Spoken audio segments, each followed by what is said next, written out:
Finally, the metaverse was explained. Here's everything you need to know about the metaverse. Humans tend to feel nervous and alert whenever a new and strange thought or idea emerges. And with the birth of the metaverse, everyone has been talking about it, which might be confusing. That is why, in today's video, we will talk about everything you need to know about the metaverse and the impact it's having on a large number of people, including you and me, each and every one of us. But first and foremost, what is the metaverse? Meta and verse are the two words that make up the word metaverse.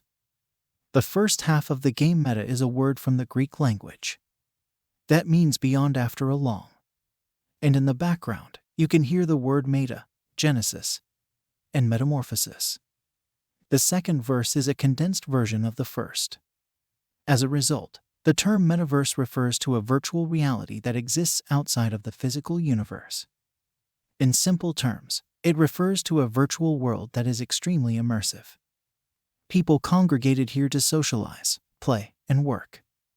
It works by fusing highly complex technical aspects with everyday life, significantly altering how we buy, sell, shop, work, and, eventually, live.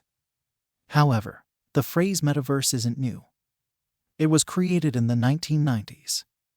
Snow Crash is a dystopian film from 1992. Neil Stephenson's science fiction novel. It's also where the phrase metaverse came from. People have been striving to construct a virtual environment where the conventional physical restrictions of humans do not affect their liberty in choosing what undertakings they embark on and what they can do since 1922. Second Life, a virtual reality computer game released in 2003, is a notable illustration of this. By 2006, metaverse enthusiasts had constructed the Metaverse Roadmap, which mapped out and planned the metaverse's course for the future year. But, to put it frankly, I don't think it's a good idea. Although the metaverse isn't real, at least not yet, there are a few things you should be aware of. So stay tuned. Now, let's speak about how the metaverse is meant to work. According to technologists and futurists, the metaverse will eventually replace the internet. The metaverse is meant to be a more complex form of the internet, like how we purchase, enjoy ourselves, and access info on a regular basis. We will use the metaverse in the same way, except more immersive and into our actual physical lives. We've even seen glimpses of what this technology might look like in the future when both are combined. The recent smartphone game Pokémon Go has been featured and was a huge hit. One of the most popular games, Fortnite is recognized for incorporating virtual reality into the game via headphones and microphones, even the skins that you purchase. Meanwhile, the goal is to integrate both realities into the actual world and create a scenario in which individuals may walk around wearing headsets and interact with each other in both the real and virtual worlds using computer technology. Technology and 3D animations. So, if the metaverse ever comes to life, we'll be able to attend virtual concerts, travel online, work, and socialize with coworkers all from the comfort of our own homes. Viewers may produce artwork and shop in real time, no matter where they are. That explains the mental process and the prospect that the phrases online and offline would be synonymous. But how will this impact the economy? And it's in the manner we deal here that things start to shift.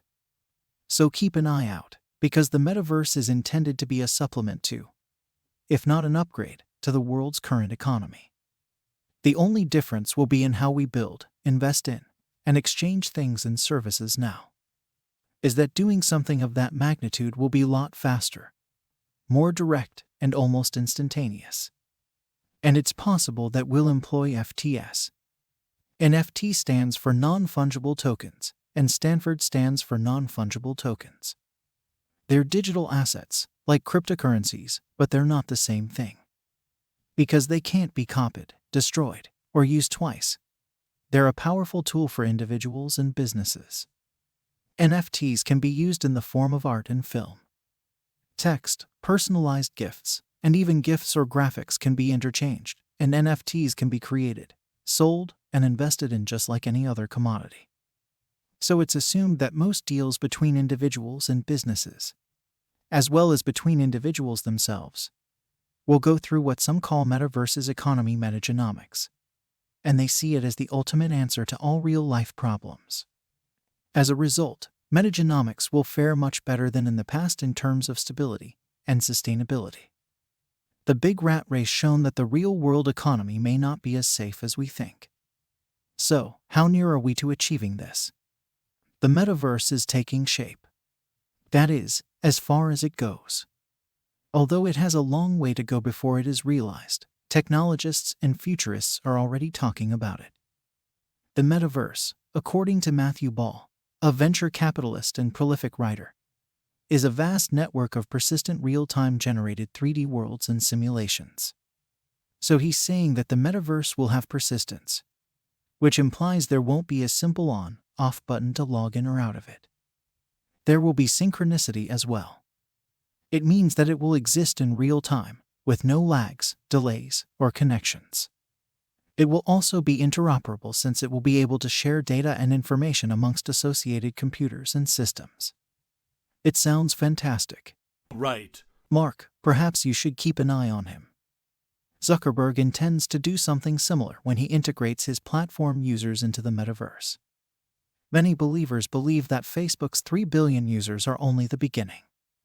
He plans to make use of the new platform and the aggregate purchasing power of everyone who will gravitate to them. That's nearly half of the whole human population on the world. Many believe that the Meta rebranding of Facebook was motivated by Zuckerberg's knowledge of this advantage. However, this is only a guess. So, the metaverse, of course, does not yet exist. For the time being, these are all just thought experiments, as no concrete plans to get the metaverse project up and running have been announced. To summarize, the metaverse is still a work in progress that is being assessed and financed. Will our lives be the same if the metaverse exists? Well, there's a lot of danger involved with the metaverse's huge potential. The conflict between meta and environment has the potential to create lasting harm to the economy and people's daily lives. Although it is still in development, we might assume that the metaverse could be a simple tool for terrorists and illicit corporations to organize based on its characteristics. As a fully integrated data processor, the metaverse may render our privacy more vulnerable to cyber threats.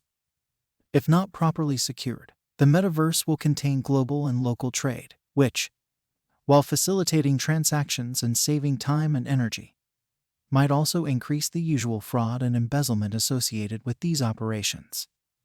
Despite the fact that many engineers, venture investors, and futurists consider the metaverse as the next step in humanity's technological ability, others, too, are divided.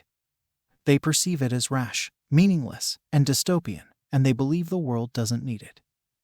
Instead, they believe the world needs less human desire for the next big thing.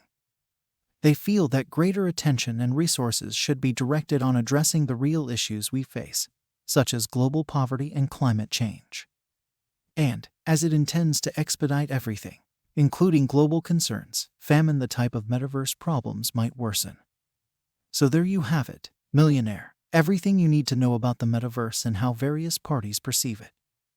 Do you have any specific thoughts or opinions on the subject? And if so, which side are you on? Let us know whether you're for or anti-metaverse in the comments below. Also, if you haven't already done so, please like and subscribe. I'll see you on the next one, so stay wealthy.